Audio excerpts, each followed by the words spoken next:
యోహాను సువార్త 1వ అధ్యాయం 14వ వచనం. ఆ వాక్యము శరీరధారి అయి కృపా సత్య సంపూర్ణుడుగా మన మధ్య నివసించెను. తండ్రి వలన కలిగిన అద్వితీయ కుమారుని మహిమ వలె మనము ఆయన మహిమను కనుగొంటిమి. ఆ వాక్యము శరీరధారి అయి. దేవుని బిడ్డలారా, ఈరోజు మనం ధ్యానించేటువంటి అంశం ఏంటంటే, మాట మానవునిగా మారిన రోజే క్రిస్మస్. ఆ వాక్కు శరీరధారి అయి. అంతకుముందు అది ఒక శబ్దముగా ఉన్నది, ఒక మాటగా ఉన్నటువంటి ఆ యొక్క పరిస్థితి ఈరోజు మానవునిగా మారినటువంటిదే క్రిస్మస్. దేవుని బిడ్డలారా, అసలు క్రిస్మస్ అంటే ఏంటిది? చాలా సందర్భాల్లో we restrict it to a festivity. అది కేవలము పండుగకు మాత్రమే దాన్ని మనము నిర్ణయిస్తాం. కానీ పండుగ మాత్రమే కాదు, అది సాక్షాత్తు దేవుడు చరిత్రలోనికి దిగి వచ్చినటువంటి రోజు. సాక్షాత్తు దేవుడు చరిత్రలోనికి దిగి వచ్చినటువంటి రోజు. దేవుని బిడ్డలారా, అది కూడా ఏ రకంగా దిగి వచ్చాడంట? బైబిల్లో వ్రాయబడింది, ఆ వాక్యము శరీరధారి అయి శరీరాన్ని ధరించుకొని భూలోకానికి వచ్చాడంట. దేవుని బిడ్డలారా, ప్రతి సెకండ్ నువ్వు అలా కనురెప్ప అలా మూసి తెరిచే లోపల ప్రపంచంలో నలుగురు జన్మిస్తారు. Just if you blink your eyelids, నీ యొక్క కనురెప్పను అలా నువ్వు మూసి తెరిచే లోపల ప్రపంచంలో నలుగురు బిడ్డలు కెవ్వున కేక వేసింటారు. అంటే రోజుకు కనీసం 3,70,000 నుంచి 4 లక్షల మంది పిల్లలు జన్మిస్తారు ప్రపంచవ్యాప్తంగా. 4 లక్షల మంది, హైయెస్ట్ నెంబర్ 4 లక్షలు అంట ఒక రోజులో జన్మించిన బిడ్డలు. మరి రోజుకు ఇన్ని లక్షల మంది జన్మిస్తుండగా దేవుడు ఎందుకు మళ్ళీ భూలోకానికి వచ్చాడు? అది కూడా ఒక శిశువుగా ఎందుకు ఈ లోకానికి వచ్చాడు? వస్తే దేవదూతగా రావచ్చు, లేకపోతే కెరూబుగా రావచ్చు, లేకపోతే ఇంకొక వేరొక రూపంలో రావచ్చు. Why he came in the form of a man? ఒక మానవ రూపంలో ఎందుకు వచ్చాడు? దేవుని బిడ్డలారా, క్రీస్తు ప్రభు యొక్క జన్మ ఎలాంటిది తెలుసా? అది ఆకాశాన్ని తెరిచినటువంటి జన్మ. లోకంలో ఉన్నటువంటి జన్మ తల్లి గర్భాన్ని తెరుస్తుందేమో, కానీ దేవుని యొక్క జన్మ ఆకాశాన్ని తెరిచింది. అందుకే ఆకాశంలోనికి దేవదూతలు వచ్చి దేవుని స్తుతించినటువంటి దినముగా మనము క్రిస్మస్ రోజును చూస్తాం. దేవుని బిడ్డలారా, అంతవరకు భూలోకంలో ఎప్పుడో ఒకసారి ఒక దూత మాత్రమే వచ్చేటువంటి వాడు, ఒకే ఒక దూత. మనోహతో మాట్లాడాలంటే ఒక దూత, లేకపోతే ఆ పాత నిబంధనలు మనం గమనిస్తే ఆయా వ్యక్తులతో we could see only one angel. కానీ దేవుని యొక్క జన్మ పరలోకంలో ఉన్న సైన్యాన్ని తీసుకొని వచ్చిందండి. పరలోకంలో ఉన్నటువంటి ఒక 5-6 దూతలు కాదు. క్రిస్మస్ నాటకాల్లో ఇటుపక్క ఒక దూత, ఇటుపక్క ఒక దూత, ఎక్స్ట్రా అంటే వెనక ఒక దూత, లేదా చిన్నపిల్లలు ఒక 3-4 కూర్చోబెడతారు. మహా అంటే ఒక 10 మంది పిల్లలు ఉంటారు అంతే. ఈ 10 మంది పిల్లలతో కూడినటువంటి దూతలు కాదు వచ్చింది, సైన్యము దిగి వచ్చినట్టుగా బైబిల్లో మనం చూస్తాం. దేవుని బిడ్డలారా, ఈరోజు దేవుడు మనతో మాట్లాడుతుంటున్నాడు. మన జీవితంలో మనం తెలుసుకోవాల్సింది, క్రిస్మస్ అనేటువంటిది ఎలాంటి విషయం తెలుసా? క్రిస్మస్ సంఘటన అనేటువంటిది దేవదూతల సైన్యాన్ని భూమి మీదకి తీసుకొని వచ్చినటువంటిది, లేదా ఆకాశంలోనికి తీసుకొని వచ్చినటువంటిది. అంత మాత్రమే కాదు, ఆకాశం తెరవబడడం మాత్రమే కాదు, 2 దేవుని యొక్క దూతల సైన్యం రావడమే కాదు, ప్రజలు ప్రభువు దగ్గర సాగిలపడినటువంటి సంఘటన, ప్రజలు ప్రభువును ఆరాధించినటువంటి దినంగా ఆ దినాన్ని మనం చూడవచ్చు అండి. చాలా సందర్భాల్లో క్రిస్మస్ అంటే ఏంటంటే it is an exchange of gifts. Happy Christmas అనే మాటతో పలకరించుకోవడం, లేదా గిఫ్ట్స్ ఇచ్చుకోవడం, లేకపోతే ఇరుగు పొరుగు వారికి మన దగ్గర ఉన్నటువంటి పదార్థాలను షేర్ చేయడం, లేదా ఏదో పాటలు పాడుకోవడం, లేదా ఏదో అలంకరించుకోవడం. వి రిస్ట్రిక్ట్ టు దట్ సెల్ఫ్. అంతే, దానికి మాత్రమే మనం పరిమితం చేస్తాం. కానీ అది ఏదో రంగురంగులుగా కనపడేటువంటిదే కాదు, లేకపోతే తినే పదార్థాలు మాత్రమే కాదు. ఒక రక్షకుని జన్మ, లోక రక్షకుడు భూలోకానికి వచ్చినటువంటి దినమే క్రిస్మస్ అండి. క్రిస్మస్ అనేటువంటిది ఒక తేదీ కాదు. చాలా సందర్భాల్లో డిసెంబర్ 25 క్రిస్మస్ అని మనం ఒక తేదీకి క్రిస్మస్ ను పరిచయం చేస్తాం. క్రిస్మస్ అనేటువంటిది ఏంటి తెలుసా? దేవుడు నిర్ణయించినటువంటి నిర్ణయం. అది దైవ నిర్ణయం. క్రిస్మస్ అనేటువంటిది ఒక తేదీ కాదు, దేవుడి నిర్ణయం, దేవుని యొక్క నిర్ణయం భూలోకంలో నెరవేరినటువంటి దినం. భూలోకంలో నెరవేరినటువంటి దినం. ఆదాము హవ్వలు ఎప్పుడైతే పాపం చేశారో దేవుని యొక్క వాక్యంలో వ్రాయబడింది, స్త్రీ సంతానముగా ఒకరు వస్తారు, సాతాను తలను శీఘ్రముగా చితగొడతాడు. ఆ దినాన దేవుని యొక్క నిర్ణయము ఒక రియాలిటీగా మారినటువంటిదే క్రిస్మస్. దేవుని బిడ్డలారా, అది ఒక సంఘటన కాదు, దేవుని యొక్క రక్షణ ప్రణాళిక. దేవుని యొక్క రక్షణ ప్రణాళిక. దేవుని బిడ్డలారా, మరి ఈ క్రిస్మస్ లో జన్మించిన ఈ శిశువు ఎవరు? ఎందుకు యేసు ప్రభు ఒక శిశువుగా జన్మించాడు? అది కూడా ఒక మానవ రూపంలోనికి ఎందుకు వచ్చాడు? ఆయన వాక్యముగా ఉన్నాడు. ఆది నుంచి వాక్యముగా ఉన్నటువంటి దేవుడు. ఆయన 2025 సంవత్సరాల క్రిందటి నుంచి వచ్చినటువంటి రీసెంట్ గాడ్ కాదు. ఆయన యుగముల పర్యంతము ఉన్నటువంటి దేవుడు, అనాది కాలం నుంచి ఉన్నటువంటి దేవుడు. ఇక బైబిల్ చెప్తుంది ఆది యందు ఉన్న దేవుడు. ఆది కాలం నుంచి, ఇంగ్లీష్ బైబిల్ ఇంకా చాలా చక్కగా ఉంటుంది, టైం ఇమ్మెమోరియల్, అంటే కాలము అసలు ఒక వాచ్, ఒక టైం స్కేల్, ఒక టైం లింక్ అనేటువంటిది మానవుడు ఏర్పరచక ముందు, లేకపోతే సృష్టిలోకి రాకముందు, అంతకు ముందు నుంచి ఉన్నటువంటి వాడు దేవుడు అని ఇంతవరకు మనం చదువుకున్న యోహాను సువార్త 1వ అధ్యాయంలో మనం చూస్తాం. ఆ యేసు ప్రభు ఎందుకు శరీరంతో వచ్చాడు? ఎందుకు శరీరంతో వచ్చాడు? What made him to come down in the form of an human being? ఒక మానవ రూపంలో రావడానికి ఎందుకు దేవుడు ఆ నిర్ణయం తీసుకున్నాడు? తిరిగి మన మూల భాగాన్ని ఒకసారి చదువుదామా? యోహాను సువార్త 1వ అధ్యాయం 14వ వచనం. ఆ వాక్యము శరీరధారి అయి కృపా సత్య సంపూర్ణుడుగా మన మధ్య నివసించెను. తండ్రి వలన కలిగిన అద్వితీయ కుమారుని మహిమ వలె మనము ఆయన మహిమను కనుగొంటిమి. ఆ వాక్యము శరీరధారి అయి కృపా సత్య సంపూర్ణుడుగా మన మధ్య నివసించెను. యేసు ప్రభు శరీరముతో వచ్చి అలా వెళ్ళిపోలేదండి. అప్పుడప్పుడు మనం చూస్తుంటాం, అమెరికా దేశానికి ప్రెసిడెంట్, రష్యా దేశానికి సంబంధించిన ప్రెసిడెంట్ మన భారతదేశానికి వస్తారు, వచ్చి ఇక్కడ నివాసం చేయరు. వస్తారు, కొన్ని రోజులు ఉంటారు, కేవలం కొన్ని రోజులే, కొన్ని సందర్భాల్లో కొన్ని గంటలే ఉంటారు, వెళ్ళిపోతారండి. యేసు ప్రభు శరీరాన్ని ధరించుకొని కొన్ని గంటలో కొన్ని రోజులో కాదు, నివసించడానికి వచ్చాడు. ఒకవేళ యేసు ప్రభు దినాల్లో ఆధార్ కార్డు ఉంటే యేసు ప్రభు కూడా ఒక ఆధార్ కార్డు ఉండేటువంటిది. యేసు ప్రభు కూడా ఒక ఐడెంటిఫికేషన్ నంబర్ అనేటువంటిది ఉండేటువంటిది. ఎందుకంటే ఆయన భూలోకంలో నివసించడానికి వచ్చాడంట. నాకు అనిపించింది, పరలోకం ఏమి అంత సుందరం లేని ప్రాంతమా? కాదు కదా. పరలోకంలో ప్రతి చోట జీవాన్ని మనం చూస్తాం.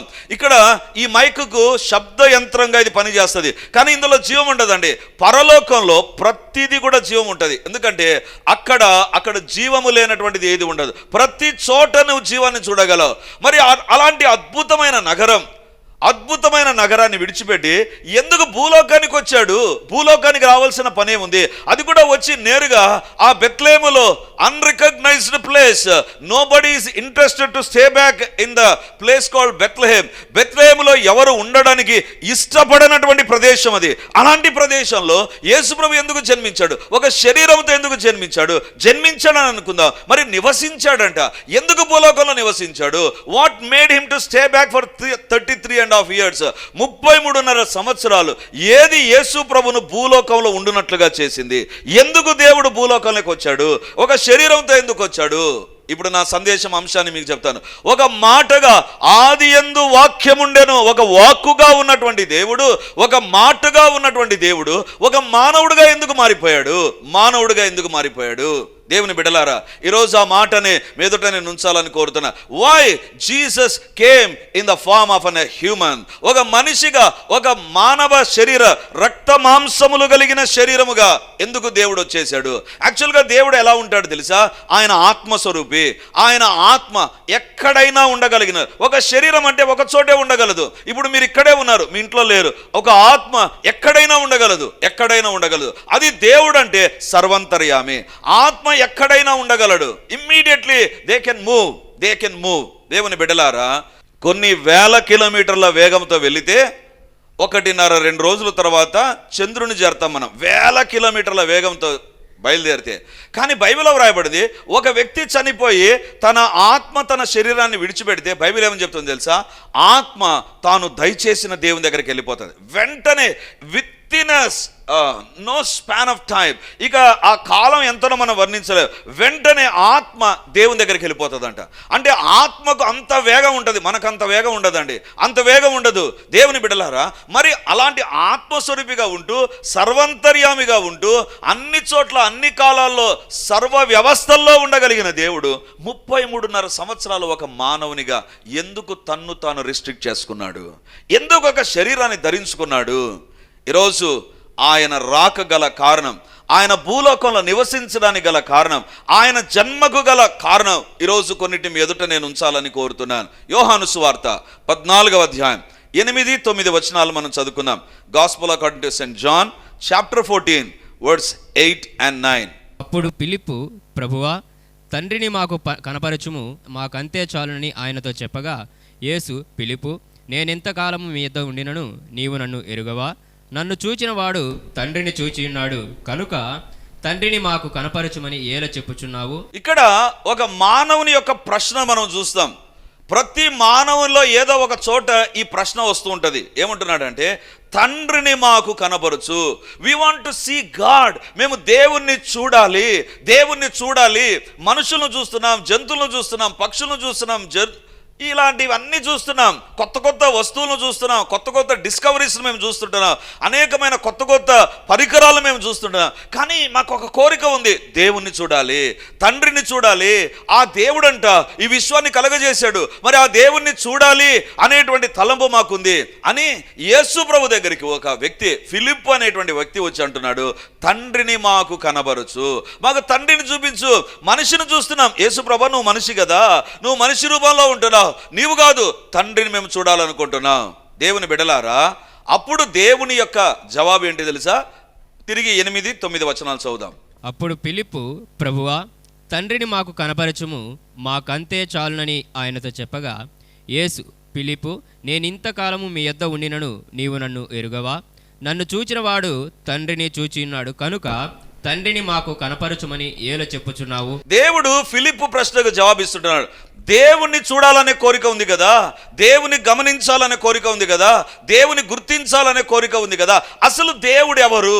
దేవుడెవరు? దేవుని బిడ్డలారా, యేసు ప్రభు దగ్గరికి వచ్చి ఫిలిప్ అనేటువంటి వ్యక్తి మనిషి హృదయంలో ఉండేటువంటి ఒక ప్రశ్నను అడిగితే యేసు ప్రభు ఏమని సమాధానం ఇస్తున్నాడు తెలుసా? యేసు ఏమంటున్నాడు తెలుసా? ఫిలిప్పు, నేను ఇంతకాలం మీ యొద్ద ఉండిన నీవు నన్ను ఎరగవా? నన్ను చూచిన వాడు తండ్రిని చూచి ఉన్నాడు. హల్లెలూయా. యేసు ప్రభు దేవుడిగా ఈ లోకంలోకి వస్తే బైబిల్లో వ్రాయబడింది, సమీపింపరాని తేజస్సులో నివసిస్తాడంట. దేవుని యొక్క వెలుగు ఎలాంటిది తెలుసా? ఈ లైట్కి దగ్గరగా నేనున్నాను, ఇంకా కొంచెం దగ్గరికి వెళ్ళాననుకో, ఇంకా కొంచెం దగ్గరికి వెళ్ళాననుకో, ఏమవుతుందో తెలుసా? నా కళ్ళు డ్యామేజ్ అయిపోతాయి, నా శరీరం మారిపోతుంది. ఒకానొక సందర్భంలో చాగల్మరి అనేటువంటి ప్రాంతంలో మీటింగ్ పెట్టారండి. మీటింగ్ పెడితే ఇలా స్టేజ్ పై నిలబడి వాక్యం చెప్తున్నా, వాక్యం చెప్పిన కొన్ని నిమిషాలకు నా కళ్ళలో నీళ్లు కారడం ప్రారంభించాయి. జనాలందరూ కూడా వాళ్ళ ఫీలింగ్స్ కూడా మారిపోయాయి. ఏంటి వాక్యం చెప్తే నేను ఏడుస్తున్నాను? నేను ఏడలా, కళ్ళలోంచి ఊరికి నీళ్లు కారిపోతున్నాయి. అసలు నాకు కూడా డౌట్ వచ్చింది, అసలు నా కళ్ళలో నీళ్ళు ఎందుకు కారుతున్నాయని. కళ్ళలో నీళ్ళను అలా ఖర్చుతో దుడుచుకున్నాను. మళ్ళీ కొద్దిసేపు అయినంత మళ్ళీ కారుతున్నాయి, 2 కళ్ళలోంచి బాగా కారుతుంటున్నాయి. ఎంత కారుతున్నాయంటే నా ఖర్చీఫ్ తడిచిపోయింది. తర్వాత రెజినా ఖర్చీఫ్ కూడా తీసుకున్నా, ఇంకా తప్పదు కదా, వేరే వాళ్ళని అడగలేను కదా. కాబట్టి రెజినా ఖర్చీఫ్ తీసుకొని దాంతో ఇంకా నా కళ్ళు అప్పటికే వాచిపోయినాయి, ఎర్రగా అయిపోయినాయి, మంటగా ఉన్నాయి. కళ్ళు తెరవాలంటే చాలా ఇన్కన్వీనియంట్గా ఉంది. సరే, ఒక ఇంటికి భోజనానికి వెళ్తే అసలు ఎవరిని చూడాలన్నా మంట అవుతుంది కళ్ళు.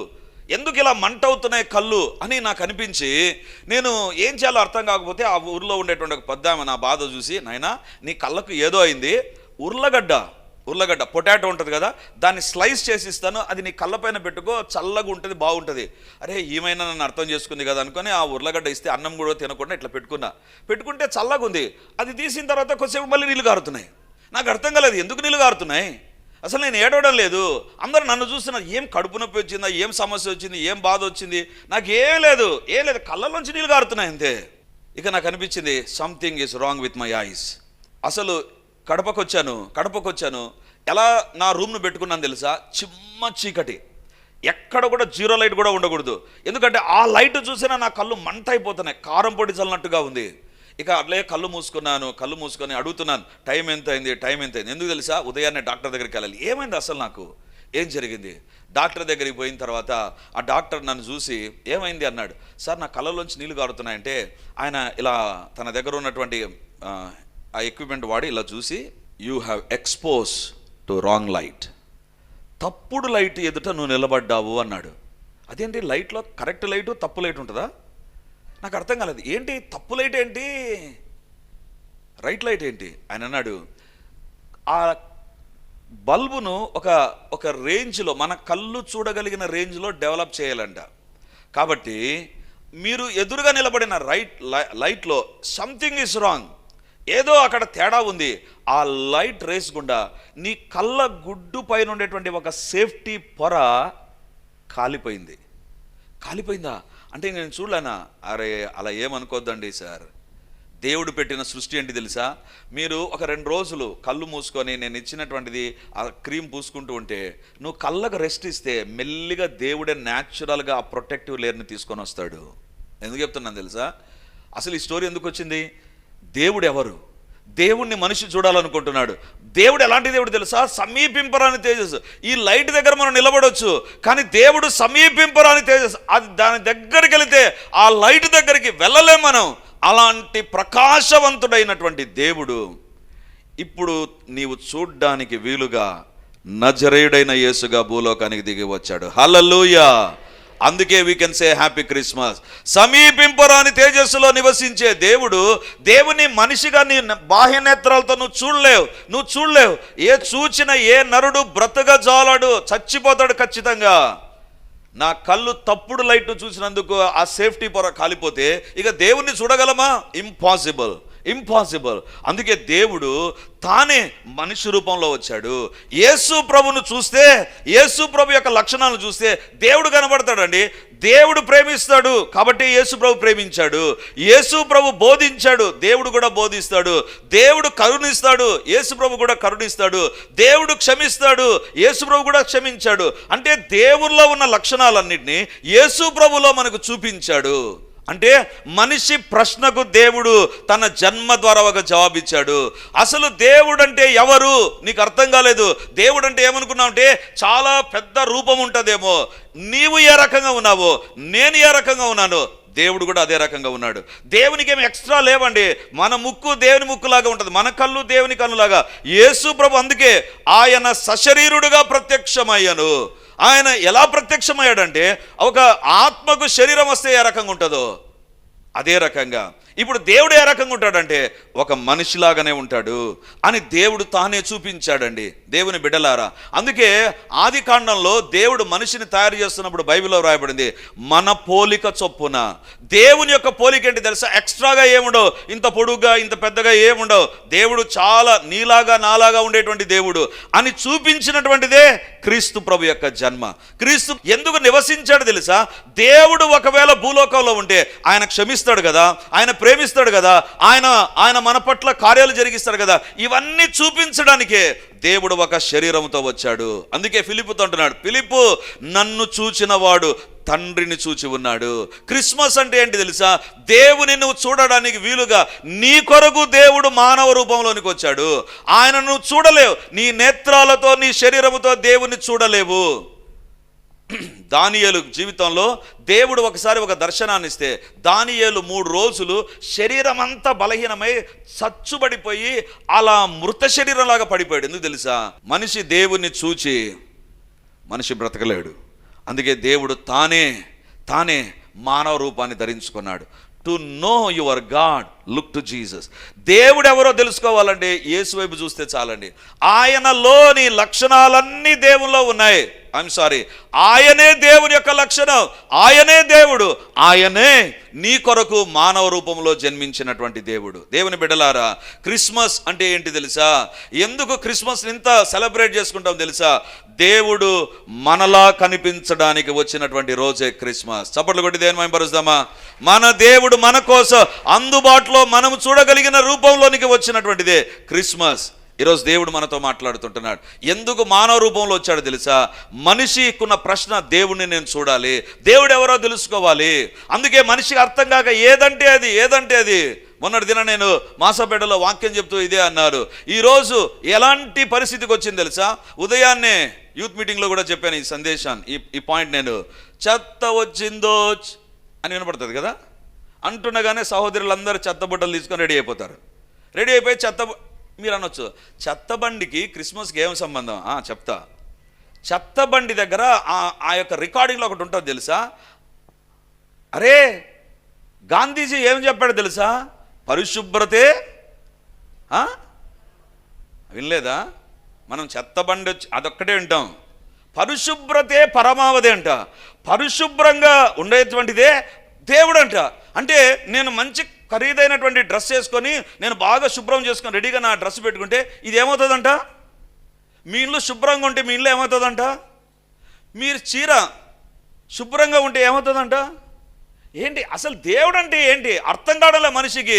పేపర్ చదివేవాడిని ఏమంటారంటే పాఠక దేవుడు, సినిమా చూసేవాడిని ఏమంటారంటే ప్రేక్షక దేవుళ్ళు, అంగడికి వెళ్ళినటువంటి కస్టమర్ని ఏమంటారంటే కస్టమర్ దేవుళ్ళు. అంటే కనబడింది ప్రతిదీ దేవుడైపోయాడు. ఎందుకు తెలుసా? మనిషికి అర్థం కావడంలో దేవుడెవరో. అందుకే దేవుడు అంటున్నాడు, నేనెవరో, నేనెందుకు మనిషి రూపంలో వచ్చానంటే ఒకటి, I came in to this world, ఈ లోకంలోనికి దేవుడెవరో చూపించడానికి వచ్చా. యేసు ప్రభువును చూడడం, యేసు ప్రభు యొక్క ముఖ లక్షణాలను లేకపోతే ఆయన క్యారెక్టర్స్ను, మన క్యారెక్టరిస్టిక్స్ను మనం చూడడం, దేవుని గమనించడమే. దేవుణ్ణి భూలోకానికి వాస్తవంగా పరిచయం చేసిన ఏకైక వ్యక్తి యేసు ప్రభువే. హల్లెలూయా, హల్లెలూయా. ఎందుకు శరీరాన్ని ధరించుకొని వచ్చాడు తెలుసా? దేవుణ్ణి మానవునికి దగ్గర నుంచి పరిచయం చేయడానికి దేవుడు తానే భూలోకానికి దిగి వచ్చాడు. రెండవదిగా ఎందుకోసం దేవుడు శరీరాన్ని ధరించాడు?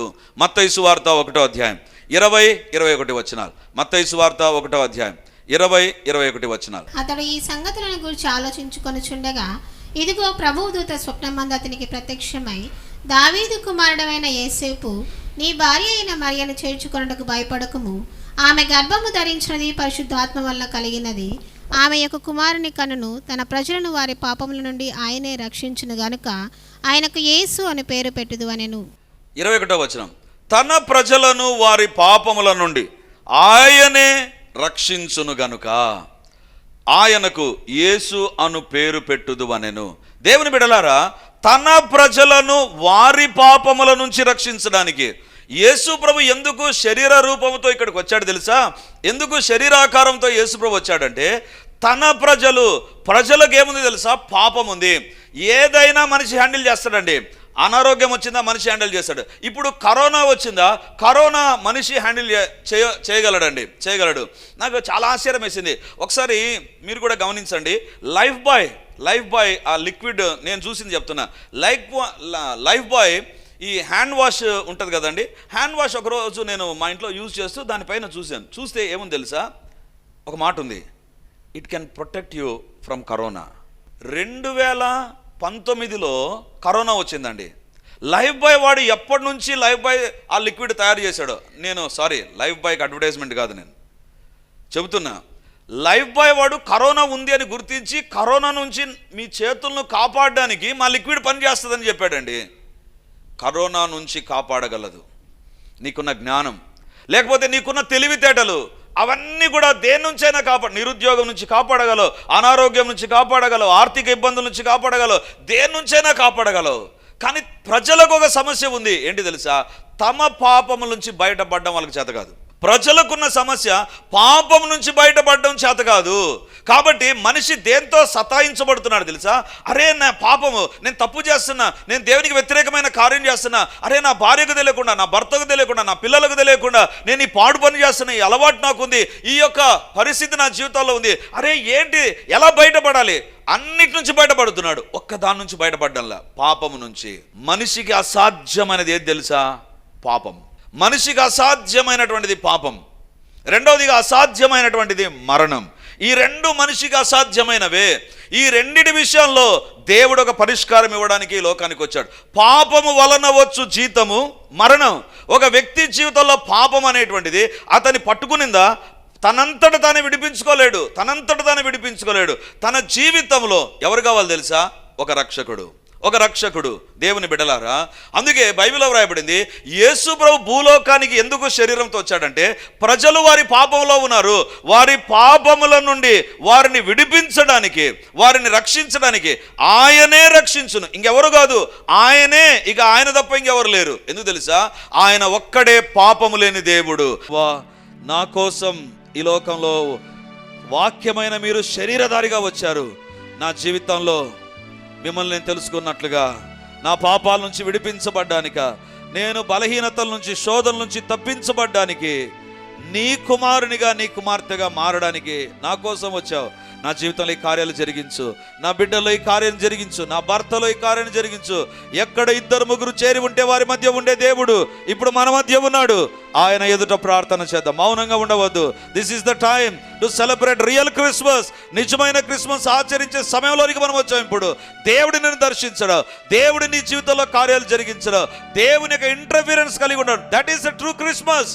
ఇది అనుభవించినట్లుగా దేవుని దగ్గర ప్రతి ఒక్కరిని కళ్ళు మూసుకుందాం. దేవుని అడుగుదాం, ప్రభువా నాకు బలహీనతలు ఉన్నాయి, నాకు శోధనలు ఉన్నాయి, నాలో పాపం ఉంది, నేను నీ బిడ్డగా లేకుండా లోక సంబంధ వ్యక్తిగా జీవిస్తున్నాను. ప్రభువా నన్ను దర్శించు, నన్ను మార్చడానికి వచ్చావు, నా జీవితంలో గొప్ప కార్యాలు జరిగించడానికి వచ్చావు. ప్రభువా నీ స్వరాన్ని దేవుడు వినాలని కోరుతున్నాడు.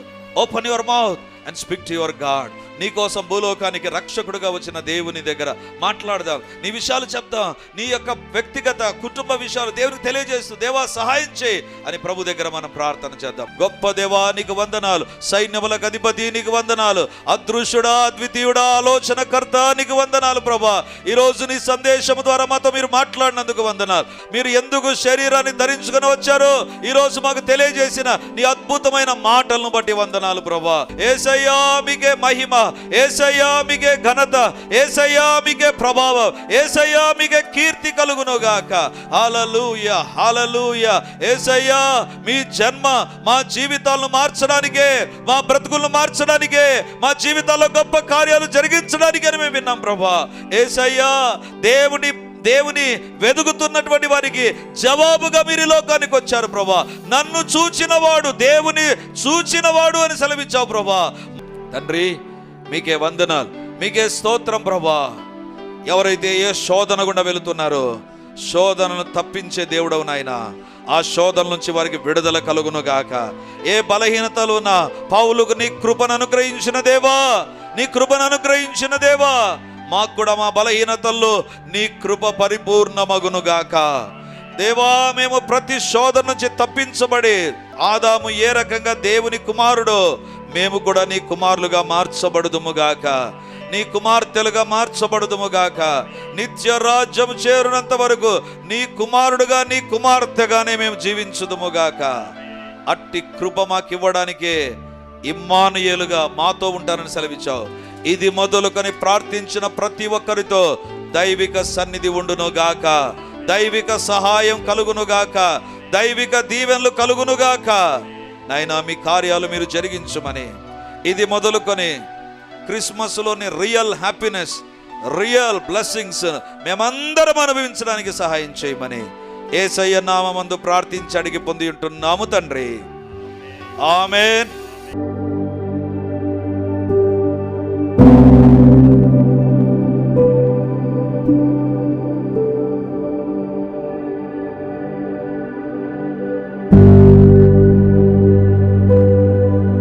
Praise the Lord. యేసుక్రీస్తు పరిశుద్ధ నామందు మీ ఒక్కొక్కరికి మా వందనాలు తెలియజేస్తుంటున్నాను. రిడీమర్ చర్చిలో మొదటి ఆరాధన 8 గంటలకు ప్రారంభమవుతుంది, రెండవ ఆరాధన 10 గంటలకు ప్రారంభమవుతుంది, మూడవ ఆరాధన సాయంత్రం 7 గంటలకు ఉంటుంది. దేవుని బిడ్డలారా, ఎవరైనా ఉదయం ఆయా పనులు కలిగి రెండవ ఆరాధనలకు రాలేకపోతున్నారని భావించి ఈ యొక్క మొదటి ఆరాధన ప్రారంభిస్తున్నాం. సో ఈ యొక్క అవకాశాన్ని సద్వినియోగం చేసుకొని దేవుని యొక్క సన్నిధికి వచ్చి దైవ దీవెనలు మీరు పొందాలని కోరుతున్నాం. మొదటి 2 ఆరాధనలు మాత్రమే ప్రభు బల్ల ఉంటుంది కాబట్టి సిద్ధపడి దేవుని సన్నిధికి రమ్మని మిమ్మల్ని కోరుతూ ఉన్నాను.